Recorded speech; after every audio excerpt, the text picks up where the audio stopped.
Hey guys, welcome to TMXing Adventures. Today I'm going to show you a beautiful loaf that is kind of like the next best thing to banana bread. Actually, it's better than banana bread. But if you're looking for something that's kind of cafe style that you can serve up to friends and family, take to a birthday party, take to a park, those sorts of things, this is for you. It's called the Angela Sticky Tea Bread. It's on Cookie Dough and it's on the UK Cookie Dough. Now, you preheat your oven to 170 degrees and then line or grease a loaf tin. I'll share about that later at the end. You'll see it's got yucky margarine in it. Use butter, okay? First tip of the day, don't buy margarine. Please don't buy margarine. It's overly processed. It's not great. You're better off using good old-fashioned butter. So in this goes, ready to make this beautiful tea bread. That'll do. Next up, we need 400 grams of black tea brewed. Okay, so I've got that up the back here, and I've actually got 2 tea bags in it because that's just what I had. And in that goes. It's actually quite hot still. Have I got enough? Not quite. That's okay. I think I've got some water around here that I will top it up with for the last 100 mils. That's okay, or 100 grams. In that goes. Obviously mine won't be as tea-like as it would be if you had a little bit more tea in there. What the tea does in this is it gives it a beautiful depth of flavour, but it also gives it a real softness. And I don't know, I can't explain it. It's just got a beautiful fluffy texture to it that you would expect if you went and bought a piece of banana bread or pineapple bread or something like that at a cafe.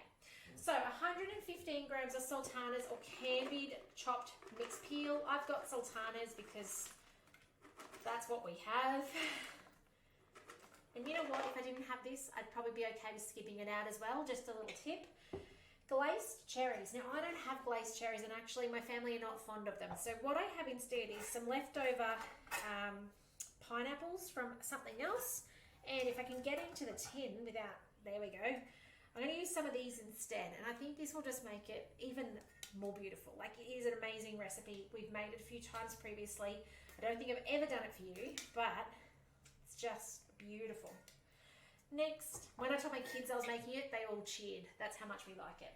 Okay, 115 grams of caster sugar. I'm going to pull that down to about 80 because I feel like as much as this is a very soft and moist cake, it's got the sultanas, it's got the pineapple in it. I don't think you need more to it. All right, you can't completely leave it out because you'll lose texture, but you can certainly pull it down a bit. On with the lid. 4 minutes, 90 degrees, and off it goes on speed 1 as it rehydrates the beautiful sultanas and melts that butter. So I will see you in 4 minutes to show you when the lid activates. I'll show you the next step. So 4 minutes, 90 degrees, reverse speed 1. We'll see you shortly. Okay, we're finishing off this step. I was able to put away the butter and put the things in the dishwasher and things like that, which is just what I love about the Thermomix, that you really get that time to clean up on the go.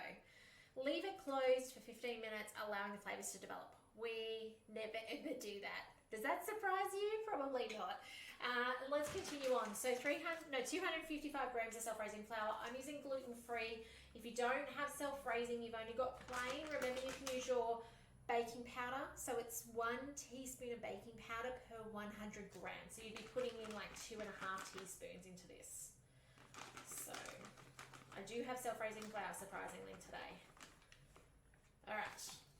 Oh, not quite. Nearly there. All right, next. This one does have some bicarb soda in it now. Don't have a teaspoon. I'm just going to use my spatula end and guesstimate. That'll do. Some salt. Says half a teaspoon. That looks like half a teaspoon. And some mixed spice. Now, if you don't have mixed spice, just check out what mixed spice is made of, because I reckon you've got the components. It's like cinnamon and cardamom and nutmeg, those sorts of things. So I reckon you've got them in your pantry, so don't let that stop you from making this beautiful recipe. Okay, golden syrup. I'm actually going to completely skip that out just because I don't want the kids having any more sugar in their life. It will change the texture a wee bit, but 1 tablespoon over a loaf of that liquid sugar is not going to be a big deal. Okay, so you could use rice malt, honey, golden syrup, maple syrup, any of those sorts of things, agave syrup if you're fancy, those sorts of things. 10 seconds, speed 3. It's going to mix that through now. I'll leave the MCL so you can see it. Hopefully you don't wear it. great time to be able to put things away if you're in your kitchen, yeah? No need to stand and watch the Thermomix. I love that energy though when new owners are standing there excited for their Thermomix for the first time and they watch every step that they do. I love watching that and the excitement. So you know what, it's okay. If you do stand and watch every step and you watch every blend, it's okay. But feel free to do other things with your time when you've got a Thermomix. All right, so transfer mixture to the loaf tin and bake for 50 to 60 minutes at 170. So obviously if you're cooking this for friends and family who might be coming over, you're taking it somewhere, it requires a little bit of planning. It is a lovely one that you can eat just slightly warm, but don't try and eat it hot because it's a loaf. It will flake as you try and cut it. It'll just go clumpy. So either it's just slightly warm or cool is best for this. And my advice is, it depends if you like butter. Okay, half of my family do not like butter on things. They would never put butter on, you know, fruit loaf or anything like that. But if you like butter, put butter on it. If you don't like butter on it, eat it plain. It is just amazing on its own. Okay, so totally up to you. Here is my loaf tin and I'm just putting it in. I've lined it and I've actually sprayed it as well. Look at that texture in there. Can you see that falling out? It reminds me of, what's the word I'm after?